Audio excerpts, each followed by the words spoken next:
Hi everybody, this is Odd Samurai and today I'm gonna be reacting to Hunter x Hunter chapter 418.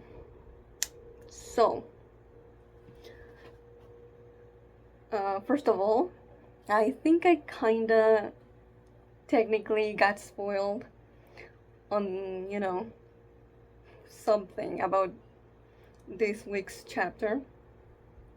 And it's that we are going to see Tserri and I think also Theta.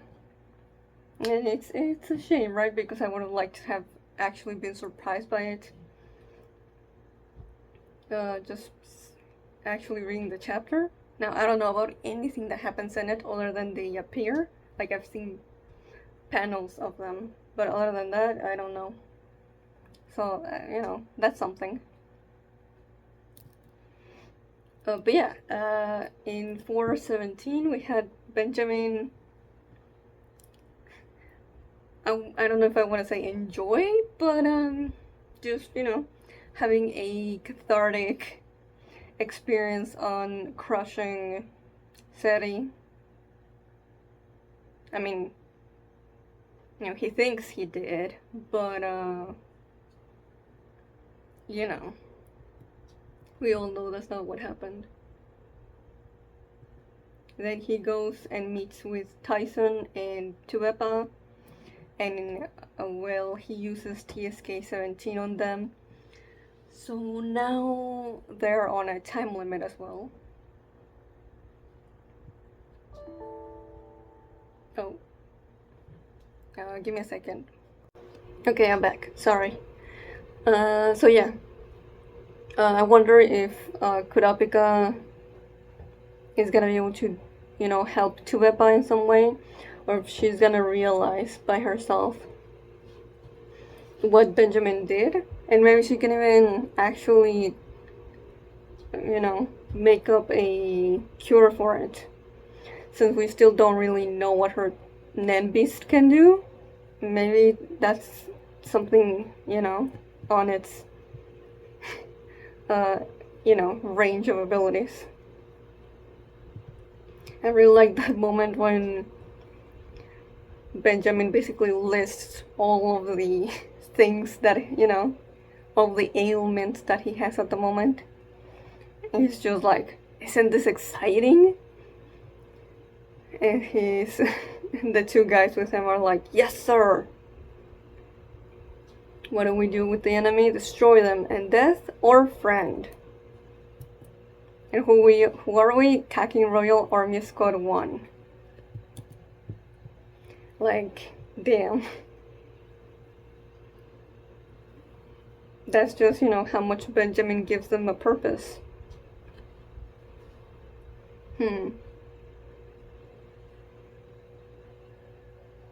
I guess you could say it's kinda similar to what Camilla does with the have-nots, but, like, I'd say Benjamin cares for his soldiers more than she does for the have-nots.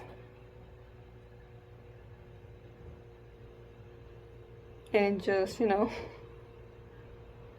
I don't think Benjamin does it like, oh, this is your purpose in life, die so that I become king. It's more so like, if you have to die to make me king, then, that I guess I'll have to deal with that. Whereas Camilla is definitely more so very nonchalant about her guards dying to, achieve her goal. Then we have a little bit of a reflection in regards of like what Benjamin is thinking about the other princes, and a lot of the care deep down for him, or for them, he's just kinda in a place where he's willing to discard them because he's kinda been pushed to a point where he's so convinced that he'll become a god, or at least have god status, that everything else just feels kinda not beneath him, but just, less important. Though there are, little moments here and there where he regrets having to do this.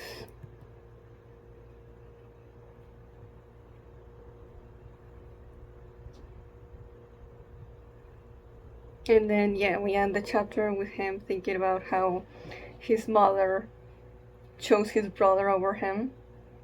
And it's like, he may be misunderstanding this. Like, I don't think she chose one of his brothers. I think she chose beyond, which is different. But let's get to 418. Titled Hypothesis. And we're starting right away with Tserri. Enter Setsu, then close my eyes, or enter Setsu while my eyes are closed. Either way, the ability activates. I see a vision up to 10 seconds into the future. Okay. Yeah. While I'm seeing this 10 seconds, only an instant passes in reality. An ephemeral 10 seconds that everyone around me perceives only as a blink of my eyes. Right after my 10-second vision, if I open my eyes, those 10 seconds I saw start playing out in real life. After a lot of testing, the rules I've confirmed so far are: 1. I cannot change anyone else's situation from the foreseen future. Changing their location or posture is impossible. They continue as if they're like wax figures, including their clothing and hair. I can't even play dirty like slipping something into their clothing. Oh, okay. Good to know. It's only he himself that he can change. Interesting. I can change the locations and states of objects, but I was not able to use anything to directly hurt, mess with, or doodle on anyone. I can't take something someone was already holding, but I can get ahead of them and take something they were about to pick up. In that case, they continue acting as if they actually picked up that object. Oh, that's kind of trippy. But okay, I'm gonna try to remember these limitations. I mean, they're pretty simple once you really strip them down. Basically, he can only do anything about himself in those 10 seconds. And he can only pick up objects, but not ones that someone already is holding. Yep. Gotcha. Time? It's 2.92 seconds. Damn it! I've hit a plateau and cannot reduce the time any further. I tried to see if I could intentionally direct a sequence of events before I start the ephemeral 10 seconds to create a specific feature I want to see, but it's just not working well. Bring me some water from the fridge. Yes, right away. Okay, so he's gonna do the vision. Here you go, thanks. Okay, so what is he gonna try and do? Yes, sir, right away. Takes the order, goes to get the water. Oh, he's gonna, yeah, like he pointed out, grabbing an object before someone else picks it up, he's able to do. And they just continue on as if they actually grabbed it. Yeah, he picked up the water and he's drinking from it, but, Salkov is just... he's just carrying on as if he actually did it. Here you go. There was only one left in the fridge. I'll go get some more. Interesting. He thinks he gave me the one bottle that was in the fridge.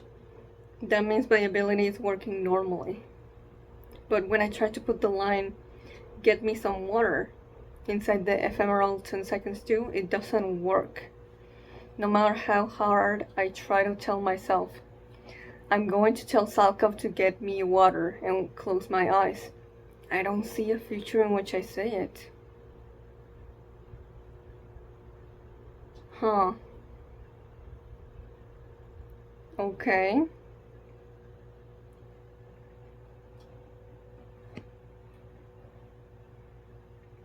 So he cannot change his own dialogue within the 10 seconds. You know, that Tserri in the ephemeral 10 seconds. It's working on autopilot. I guess that means there's a limit to how much I can bend the future to my will. So my ability has a restriction that it can only let me see what happens after. Something I've already done for real. Well, it's only level 1. I can't ask for much. I'm sure this is an ability that will expand the more I use it. I can see it, yeah. Because then abilities can definitely be upgraded the more you learn about them. Salkov still thinks I'm there after the ephemeral 10 seconds passes in reality. Yeah, well, that's weird, no? Shouldn't he already be like, whoa, Tserri, when did you change places? Like Theta did after she shot him. This is because I've maintained my Setsu this whole time. Oh. That one time my Setsu got interrupted by the Hunter Melody's ability. Gotcha. Okay. Without that, I might have been able to watch what Theta would have done. I'm still thinking that she'd shot me. If I had kept my Setsu, what would Theta have done? I don't know.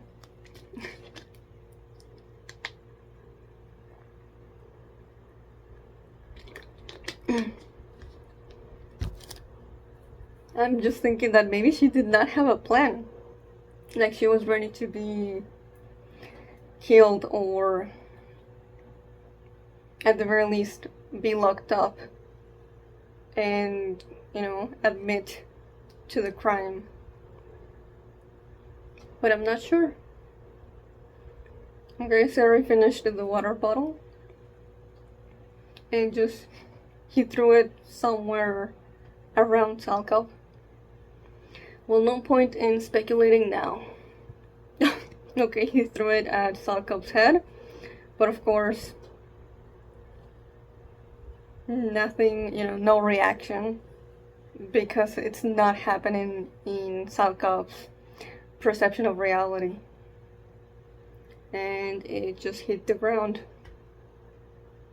Whether the door stays open or closed, as long as I continue in Setsu, the guys in the living room, just like Salkov here, will keep thinking I'm in training.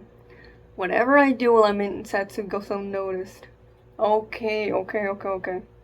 Yeah, so he just continued with his Setsu that whole time when Benjamin was here.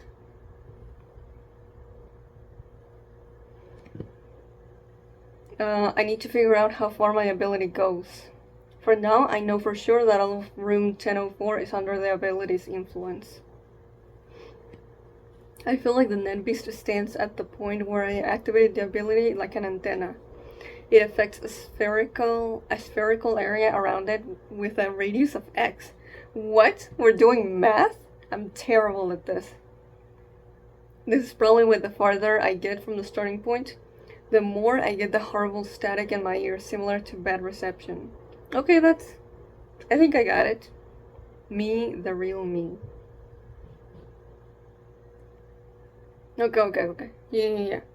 So the Neon Beast doesn't move. It doesn't react to the real Tserri. It just, yeah, it acts like an antenna and stays close by to the illusion Tserri. If I leave this area, I get too far from the Neon Beast and the spell is broken. The ephemeral 10 seconds and the world that continues after it disappears and reverts back to reality. That's my current hypothesis. Okay. But he hasn't tested it. If this is true, an outside observer won't be affected by my ability. My power only works within this limited field X. Okay. So that's what he thinks, but he's not sure. Whoa. Yo, the next panel, so cool. Tserri just like his hand reaching for a galaxy, and the rest of the panel is just like space with planets surrounding it. Well, I just need to use this power to change reality. I will become king and make the entire world mine. Yo, look at the shading on his hand. The detail is crazy. But yeah, it feels very similar to that first chapter when Tserri first found out what his ability did, and he was saying something very similar. But this from, like, you know, we're seeing it from his own eyes. Oh? Ah, okay. Special martial law has been declared. Special martial law has been declared. Gotcha. So that's what he was doing right before that. Thank you, God. It's perfect. Even the, like, the holy rays of sunlight coming in. Okay, so yeah, Tserri is very much, you know, a lot of godly symbolism, whereas Benjamin is also trying to become a god, just in a different manner, and just the vibes are very different. Because Benjamin is already like, oh, I'm gonna become God by dying, and so my will live through Kakin. Whereas Tserri, you know, he'll become a god by changing reality as he continues to live, and fooling others that he isn't. That he isn't alive, I mean. Not even a sudden alarm disrupts my setsu. Oh! My setsu is unshakable by any unexpected outside stimulus besides pain. If I bump into something, I'll lose setsu. Using dissociation to reduce my sensitivity to pain was incompatible to setsu. That means setsu is a technique that erases your presence while heightening all senses. Your Highness! Okay, so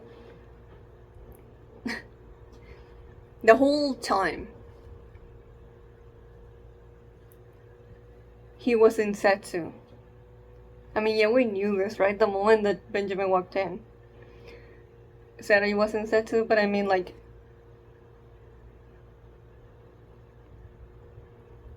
when he, you know, that flashback when he tells Salko, like, this is what I'm gonna do, give me your gun, and I'll, you know, I'll fake my death.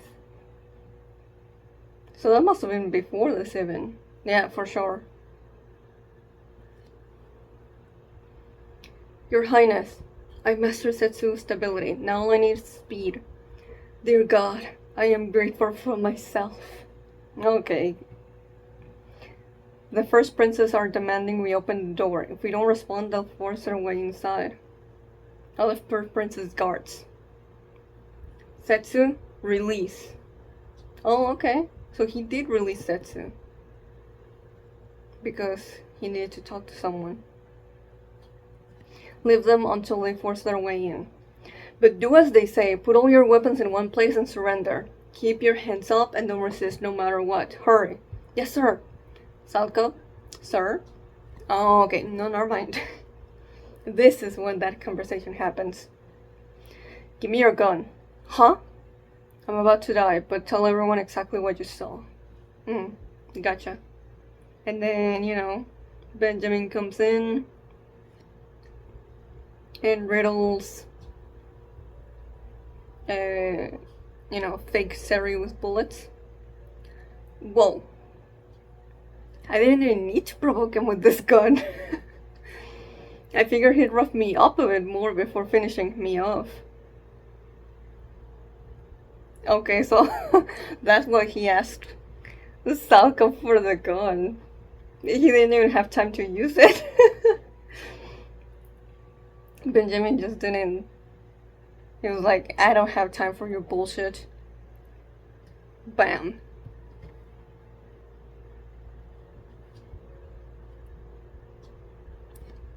But yeah, the plan was to provoke him. Gotcha. Because, before Benjamin shoots, he starts saying, like, oh, like, let me check the chapter where that happens. 416.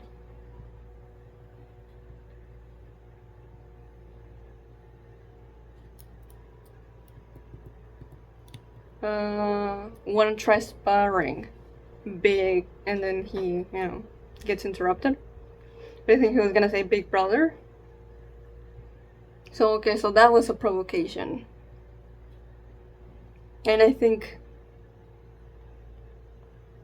he does call him big brother in his introduction chapter. But I don't remember exactly. But that might have been, like, their first interaction. Okay. Back to the current chapter. Sheesh. Well, I knew he hated me. Yeah, that must have been a little uncanny to see. He's in a hurry because he has to finish the whole thing and kill the rest of the princes now that he used the ace up his sleeve. That pisses me off. Spend more time on me, you idiot. Yeah, Benjamin literally said, like, I'm not wasting time on you. If I continue Setsu in here, I'll stay dead. Everyone affected sees me with my head blown apart. But my Nen beast uses my aura as fuel while I'm in Setsu. It consumes the aura it stored previously. How does he know that so well? It's not like he can even see his own Nen beast. Once that's spent, the Nen beast loses its powers and this field disappears. How long its battle lasts should be proportional to the time spent outside of Setsu. Say the Nen beast charges with a time ratio of 11:1. That's what I've been using to balance my training and time spent testing things out. And if the Nen beast started charging when I first noticed the ability, it'll last about another 3 hours and 48 minutes, give or take. Oh damn, that's quite a bit. It's not a good idea to linger here in Setsu for too long. In fact, I should bail ASAP. If that idiot realizes my death was faked, Salka will be interrogated first at least. I doubt the order "don't open the casket" will fly during the succession battle. But as long as that idiot thinks he's killed me, Noda will try to open the casket. Bro does not know about the coffin room where Nasobi definitely makes sure to see everyone's corpses. Once the casket is definitely delivered to Dad, he'll understand this is my strategy, maintain neutrality. Oh, never mind. He's counting on Nasobi respecting the strategy and refuse to publicly admit to anything. On the other hand, he won't cover for me if any prince tries to verify my death.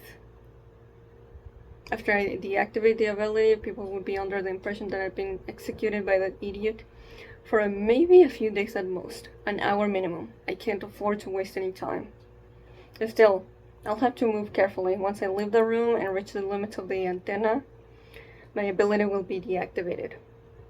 If I run into any of my people or those idiots who think I'm dead, I'm done for. I'll have to anticipate their movements and avoid those routes.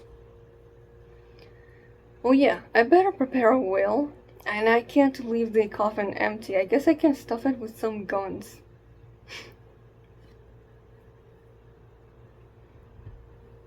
Okay, so they're putting the fake body in there. Well, there's no body, but they see a body in the back. The weight of the body, the smell of the blood and guts. How could this be an illusion? That's crazy.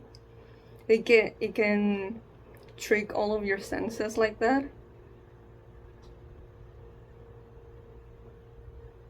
And then there's Tserri just writing his will as they leave with the body bag. I desire no funeral, nor a posthumous naming ceremony, nor a send-off. I reject all viewing requests. My sole desire is for a non-truly unified country. Signed, 4th Prince Tserri of the Kakin Empire. The reason for no viewings is due to the inclusion of the clause in case he was killed by the first prince. In that case, it was expected that the body would be mangled beyond recognition. The casket will remain closed to preserve the dignity of the deceased. Oh boy, it wouldn't have been pretty if the guys who brought in the casket had stayed. I thought I understood my hypothesis was wrong. It would be fatal. I hadn't found out yet whether anyone who comes in from outside after the ability activated would be brought under the spell. Better work on that too.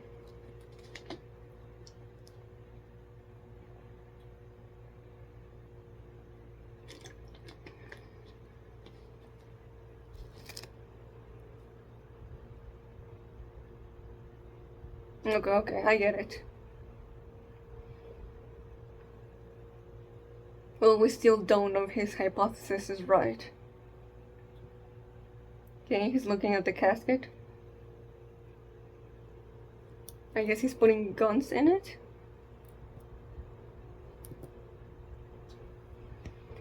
He loved his country and chose a difficult path for the benefit of its people. We must respect the wishes of the prince and let him go in peace. Wasn't there something you could have done to save him? If only you had shielded him with your own body. Things could have gone differently, isn't that right, Salkov? You got one panel of Tserri reacting to that? Maybe he is curious. Don't be insane. First Prince Benjamin would just have one less round and there would be one more body to deal with. With all due respect, who is he promoting himself to, this bastard? Where were you when it all went down? Careless conduct during martial law is prohibited, as it could present the subject to unnecessary danger. Furthermore, the first prince fired his weapon right after entering the room, meaning it was impossible to respond. That's not what I'm saying. What else is there? You just want to pick a fight. Whoa. Tserri just shot someone? I'm not entirely sure about who. But let's see if it actually does something. Oh? We need to focus on fulfilling our duty in the royal army. That's what 4th Prince Riding wanted us to do. You sure got over him quickly. I hope you find some other petty official you can kiss up to. The bullets are just resting on his forehead. What? I guess they're just not able to... Yeah. Tserri is not able to physically interact with someone while in Setsu. And that includes the bullets fired from the gun he's using. Knock it off. We're permitted talking about the will only. I'll arrest you all for sedition. Shut up! Disgraceful, Captain Vantain. Wanna switch with Salkov? Oh shit! Theta! We've checked everyone in room 1004. They all match the roster. Good. Get over here. Oh. Oh man. So he can see her, but she cannot see him. Also, it doesn't seem like she has the mark from his Nen beast anymore. Huh.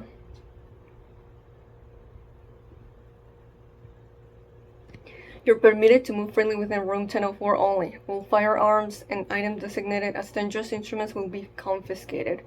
If the entrance door opens from the inside without a signal, knock. It will be regarded as an attack, and a mop-up operation will commence. Respecting the 4th Prince's wishes, his body will remain here until 6 a.m. tomorrow, and the wake will serve to replace the funeral. In accordance to the will The transfer of the coffin will be done by Salkov only. The restrictions mean I can't steal hats or clothes of the royal army either. I'll have to hide my face and bust my way out. Pretty much, yeah. If anyone sees my face out there, they'll check the casket. I'll have to make it look like some random thug went rogue and escaped. Damn, there's a bunch of guns here. Ready. Okay. He's doing the classic, incognito mode.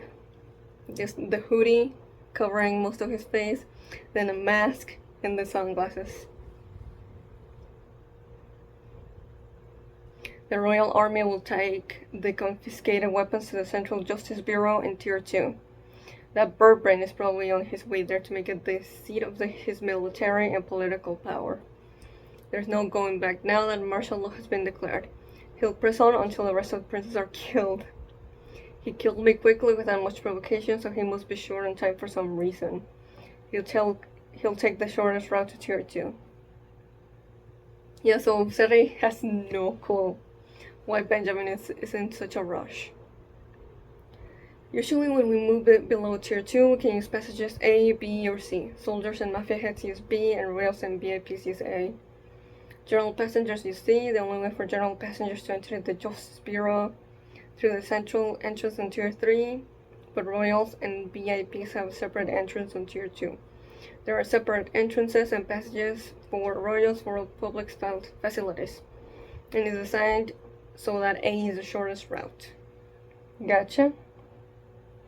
Entrance A is the ideal way for the military to secretly take over the Justice Bureau, but considering what must be done after declaring martial law, it's definitely faster to move a big group through C toward the central entrance, and proceed from there. I'm sure that Burbrand is heading to Tier 3 with his men and the Royal Army through Route C right now. Route B will have quite a bit of firepower deployed to wipe out the Mafia. Char and Shiyu heads are probably detained already, and the Mafia exclusive back route will be closed. That's the route that the Royal Army is most wary of. So I'm only left with A. And A is for the VIPs and royals. Theta, don't! It wasn't the princess' will. If you break it, that'll be your second time. Oh, she wants to check if, there's an actual corpse there. And Tserri is staying to check what her reaction is. I advise against it, Theta dear. I'm guessing he's using Chan. The only thing you'll see while the ability is activated is my gut. Oh? Looks like he realized something. What? Yo! What? She turned around? She's looking his general direction. Yo, it's so nice to see Theta again after so many chapters. Well, rather, so much time. I don't think it's been, in the amount of chapters, it isn't that much. But real time it is. She was drawn so pretty here. But, yeah, I don't know exactly what to make of the expression. But it looks sad. Why, though? Is it because she thinks he's dead? Or because she believes that he isn't?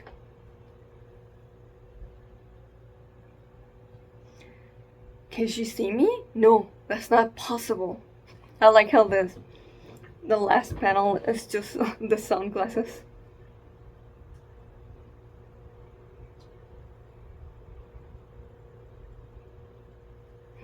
Okay. So she walked, right past him. Yeah, I thought so. That made me nervous for a second, Theta-chan. You might be the only one who could sweep me off my setsu. Oh look, I'm a masochist after all. Getting the cold shoulder is kinda hot. Better get going. Time to start this escape adventure. first things first, dot, dot, dot. And we get it to be continued. Man!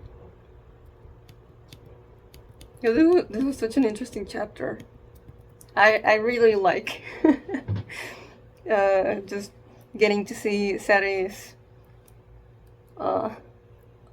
moving out of reality shenanigans. It's very entertaining. Yeah, I'm not sure what to make of Theta's reaction there. I don't know, I feel like she might have a suspicion that he's not dead. But since she cannot do anything about it right now, and she can't see him, then, you know, might as well just not say anything about it right here and now.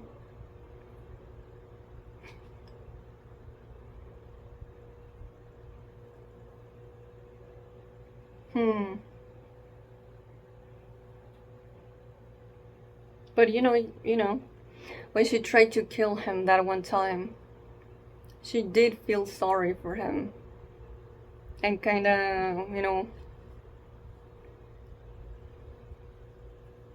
regretted that he had to come to that. So maybe it's a thing where, like, no, she knows that he's there, that he's not dead. But she's gonna act as if that's the case, because she doesn't want to have to do anything with this anymore. I don't know. So we're locked into his perspective right now. I don't know what she's thinking. Yeah, a lot of exposition, but I like it. All of it was interesting because Tserri's ability is really fun.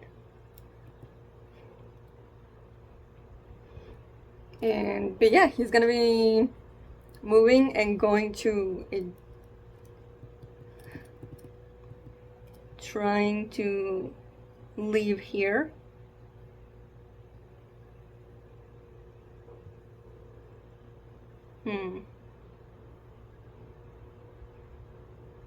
I guess he's trying to go to where Benjamin is, so that he can kill him. I thought he was just gonna blend in with, you know, people and just trying to pass without being perceived, you know, on the run. Go to a lower tier. I don't know, I think he's aiming specifically for Benjamin. Also, that reaction when he was like, sheesh, I knew you hated me, but that feels like overkill. As well as like, you know, spend more time on me, you idiot.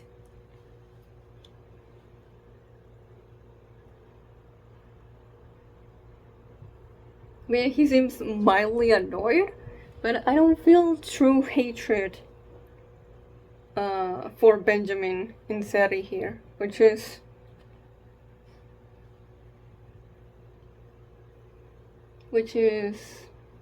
interesting. I don't think he likes him, but there might be something, you know.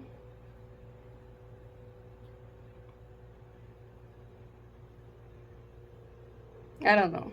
Maybe I'm trying to see emotional depth in Tserri that it's not there.